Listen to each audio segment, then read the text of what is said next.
बातमी आहे एका चोरीच्या अयशस्वी प्रयत्नाची। चाकण शिक्रापूर रोडवरील चंद्रश्री कॉम्प्लेक्स मधील एका गाळ्यात असणाऱ्या HDFC बँकेचे संपूर्ण ATM मशीन पळवून रोकड लुटण्याचा धाडसी पण अयशस्वी प्रयत्न करण्यात आल्याची घटना घडली आहे।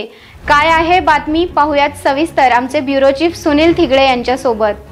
चाकण येथील भरवस्तीच्या ठिकाणी असणाऱ्या ATM मशीन पिकअप जीपला दोरीने बांधून उपसून काढून पळवून नेण्याचा प्रयत्न चोरट्यांकडून केला जात असताना अचानक सायरनचा आवाज सुरू झाल्याने चोरट्यांनी घटनास्थळावरून पळ काढला।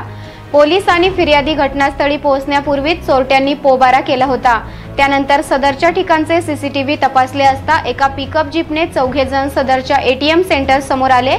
सर्वांनी आपले चेहरे रुमालाने बांधलेले होते। ATM सेंटरच्या बाहेरील आणि आतील सर्व CCTV कॅमेऱ्यांवर काळ्या रंगाचा स्प्रे त्यांनी मारला। त्यानंतर ATM सेंटरच्या बाहेर उभ्या करण्यात आलेल्या पिकअप जीपला दोरीच्या साहाय्याने ATM बांधले व उपसून काढण्याचा प्रयत्न केला। AGS कंपनीचे अधिकारी प्रकाश हिरामन पाटील यांनी याबाबत चाकण पोलिसांत तक्रार दिली असून त्यांच्या फिर्यादीवरून 4 अज्ञात चोरट्यांवर गुन्हा दाखल करण्यात आला आहे। दरम्यान ATM सेंटर मधील सायरनही मोठ्याने वाजू लागला, त्यामुळे चौघांनी घटनास्थळावरून धूम ठोकली।